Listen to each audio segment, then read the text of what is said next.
वहीं रोजगार मेले को बीसी के जरिए संबोधित कर रहे हैं प्रधानमंत्री नरेंद्र मोदी। जयपुर के कॉन्स्टिट्यूशन क्लब से जुड़े हुए हैं कई लोग। सूत्र एक, नागरिक प्रथम, सिटीजन फर्स्ट।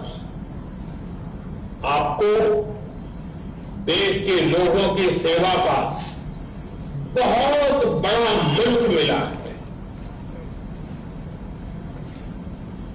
मैं आप सभी युवाओं को जीवन के महत्वपूर्ण पड़ाव पर इतनी बड़ी सफलता के लिए बहुत बहुत बधाई देता हूं। आपकी इस नई यात्रा के लिए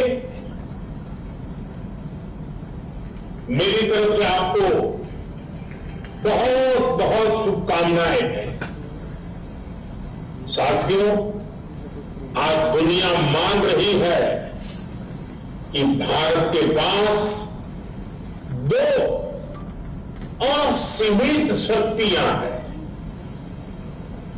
एक डेमोग्राफी, दूसरी डेमोक्रेसी, यानी सबसे बड़ी युवा आबादी और सबसे बड़ा लोकतंत्र। युवाओं का यह सामर्थ्य हमारी भारत के उज्जवल भविष्य की सबसे बड़ी पूंजी भी है और सबसे बड़ी गारंटी भी है। और हमारी सरकार इसी पूंजी को समृद्धि का सूत्र बनाने में दिन रात जुटी है। आप सबको पता है, 2 दिन पहले ही मैं 5 देशों की यात्रा करके लौटा हूं। हर देश में भारत की युवा शक्ति की गूंज सुनाई दी। इस दौरान जितने भी समझौते हुए हैं, उनसे देश और विदेश दोनों जगह भारत के नौजवानों को फायदा होना ही है। Defence, pharma, digital technology, energy, rare earth, minerals, ऐसे कई सेक्टर्स, ऐसे सेक्टर में हुए समझौतों से भारत को आने वाले दिनों में बहुत बड़ा फायदा होगा। भारत के मैन्युफैक्चरिंग और सर्विस सेक्टर को बहुत बल मिलेगा। साथियों, बदलते हुए समय के साथ 21वीं सदी में नेचर ऑफ जॉब भी बदल रहा है। नए नए सेक्टर भी उभर रहे हैं। इसलिए बीते दशक में भारत का जोर अपने युवाओं को इसके लिए तैयार करने का है। अब इसके लिए अहम निर्णय भी लिए गए। आधुनिक जरूरतों को देखते हुए आधुनिक नीतियां भी बनाई गई। स्टार्टअप्स, इनोवेशन और रिसर्च का जो इकोसिस्टम आज देश में बन रहा है, वो देश के युवाओं का सामर्थ्य बढ़ा रहा है। आज जब मैं नौजवानों को देखता हूं कि वे अपना स्टार्टअप शुरू करना चाहते हैं, तो मेरा भी आत्मविश्वास बढ़ जाता है।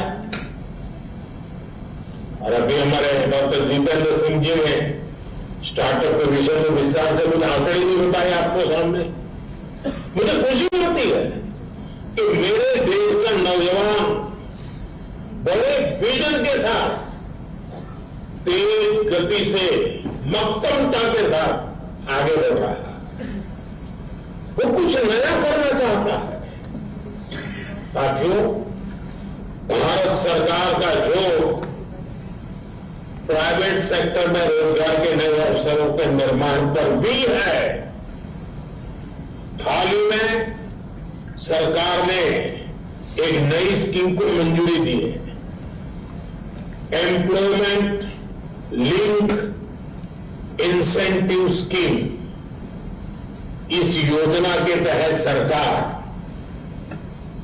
प्राइवेट सेक्टर में पहली बार रोजगार पाने वाले युवा को 15,000 रुपये देगी। यानी पहली नौकरी की पहली सैलरी में सरकार अपना योगदान देगी। इसके लिए सरकार ने करीब 1 लाख करोड़ रुपए का बजट बनाया है। इस स्कीम से लगभग 3.5 करोड़ नए रोजगार के निर्माण में मदद मिलेगी। साथियों, आज भारत की एक बहुत बड़ी ताकत हमारा मैन्युफैक्चरिंग सेक्टर है। मैन्युफैक्चरिंग में बहुत बड़ी संख्या में नई जॉब बन रही है। मैन्युफैक्चरिंग सेक्टर को गति देने के लिए इस वर्ष के बजट में मिशन मैन्युफैक्चरिंग की घोषणा की गई है। बीते सालों में हमने मेक इन इंडिया अभियान को मजबूती दी है। सिर्फ पीएलआई स्कीम से उससे ही 11 लाख से अधिक रोजगार देश में बने हैं। बीते सालों में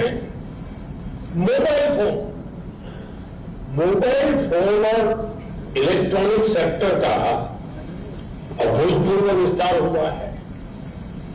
आज करीब 11 लाख करोड़ रुपए की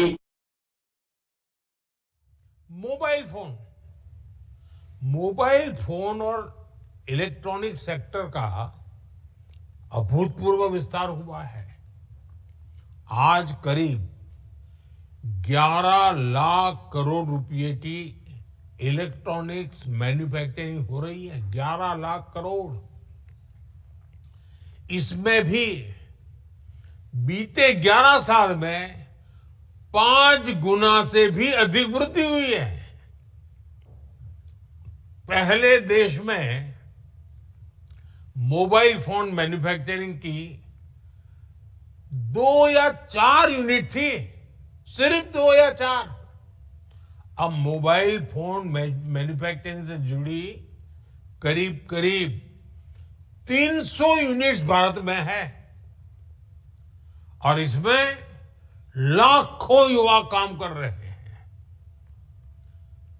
वैसा ही एक और क्षेत्र है और ऑपरेशन सिंदूर के बाद तो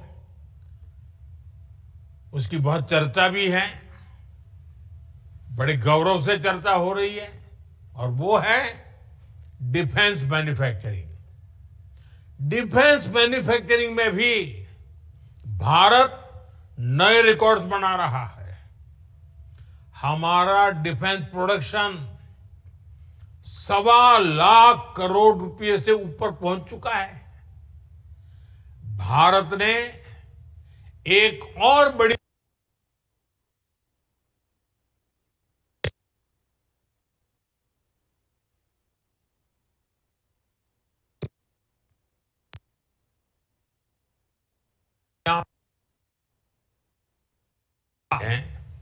सबसे ज्यादा लोकोमोटिव बनाने वाला देश बन गया है। दुनिया में सबसे ज्यादा लोकोमोटिव हो, रेल कोच हो, मेट्रो कोच हो, आज भारत इनका बड़ी संख्या में दुनिया के कई देशों में एक्सपोर्ट कर रहा है।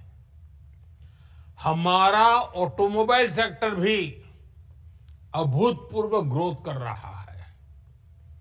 बीते 5 साल में ही इस सेक्टर में करीब $40 बिलियन का एफडीआई आया है, यानी नई कंपनियां आई हैं, नई फैक्ट्रियां लगी हैं, नए रोजगार बने हैं और साथ साथ गाड़ियों की डिमांड भी बहुत बढ़ी है। गाड़ियों की रिकॉर्ड बिक्री हुई है भारत में। अलग अलग सेक्टर्स में देश की ये प्रगति, ये मैन्युफैक्चरिंग के रिकॉर्ड तभी बनते हैं, ऐसे नहीं बनते। ये सब तब संभव होता है जब ज्यादा से ज्यादा नौजवानों को नौकरियां मिल रही हैं, नौजवानों का पसीना लगता है उसमें, उनका दिमाग काम करता है, वो मेहनत करते हैं। देश के नौजवानों ने रोजगार तो पाया है, लेकिन ये कमाल करके भी दिखाया है। अब सरकारी कर्मचारी के तौर पर आपको हर संभव प्रयास करना है कि देश में मैन्युफैक्चरिंग सेक्टर की ये गति निरंतर बढ़ती रहे। जहां भी आपको दायित्व मिले, आप एक प्रोत्साहक के रूप में काम करें।